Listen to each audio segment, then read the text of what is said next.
les 3 messages clés là, sur l'accompagnement, là, c'est de bâtir une relation de confiance, d'avoir une approche holistique auprès de la personne, puis le travail d'équipe aussi là, qu'on va avoir avec nos collègues. D'accompagner les gens, mais vraiment en communiquant un maximum, puis en allant chercher tout ce qui est de la dimension du consentement libre et éclairé. De bien expliquer chaque traitement, l'engagement en traitement, c'est quoi que ça va venir apporter, c'est quoi aussi des fois les contraintes qu'ils peuvent avoir, être là sans jugement, être prêt à accueillir. D'avoir une grande empathie, beaucoup d'écoute et aussi beaucoup de discernement. L'idée d'être vrai. On doit être engagé et dédié dans cette médecine-là, puis c'est pas possible de le faire soit à moitié ou de pas être présent. C'est aussi nécessaire d'être ouvert et curieux face au savoir expérientiel des patients. Sinon, c'est vraiment de cultiver et chérir le travail d'équipe parce que c'est une pratique qui se fait avec les autres. Puis quand je parle de l'équipe, là, je parle de l'équipe de soins, mais aussi du patient qui fait partie de notre équipe.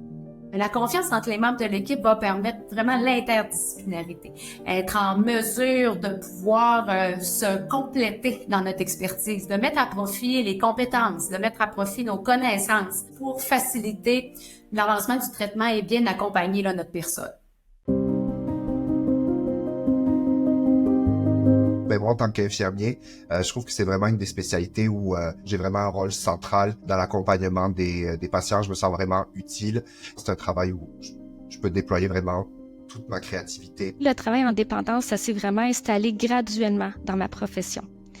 Ça a été vraiment quand j'ai commencé à travailler en itinérance, d'entendre les personnes me parler de leurs souffrances, de leurs inconforts physiques, des cravings qui font face aussi. Ça m'a vraiment touchée, puis ça a vraiment apporté un intérêt pour moi de vouloir les aider pour que la personne puisse retrouver une meilleure qualité de vie.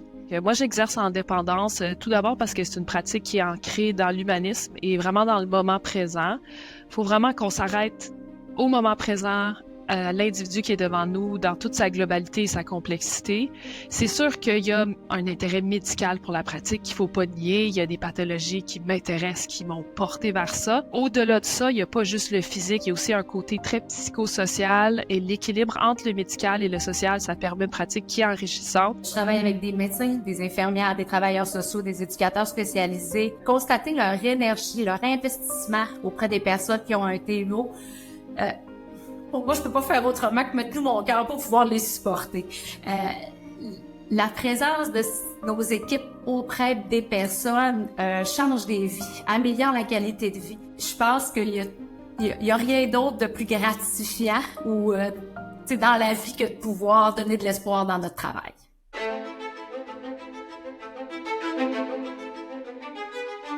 Il y a 2 semaines, j'ai pris en charge un patient qui, selon moi, déviait vers le TUO. En tant que pharmacien spécialisé en dépendance, j'ai pu mesurer le risque et su comment agir en lui prolongeant sa prescription et en le référant à un centre spécialisé qu'il a pris en charge au bout d'1 semaine. J'aime ma pratique parce que je suis vraiment heureux d'avoir pu faire pour ce patient-là la différence. C'est d'avoir vu une de nos patientes qu'on avait suivie pendant plusieurs mois / années, qu'on a hospitalisée pour divers problèmes de santé, revenir nous voir quelques années plus tard avec sa famille, puis avec son bébé, nous expliquer qu'elle était rétablie, elle consommait plus, puis elle était venue alors que nous, on la suivait plus actuellement pour nous remercier de ce qu'on avait fait puis qu'on avait fait la différence. Des fois, c'est un appel d'un patient en fin de journée qui remercie pour l'écoute de la journée.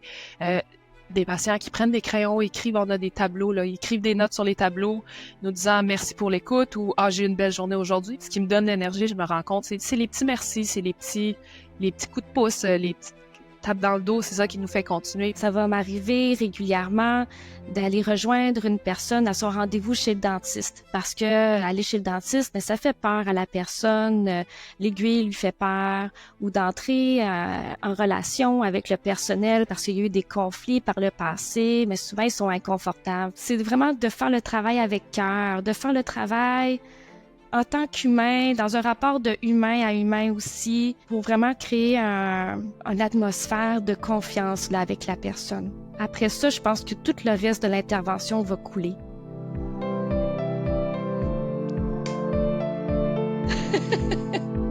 OK. Ben, je vais t'en faire plusieurs. Comment alors? Comme ça? Comme ça? le clap de fin. C'est terminé.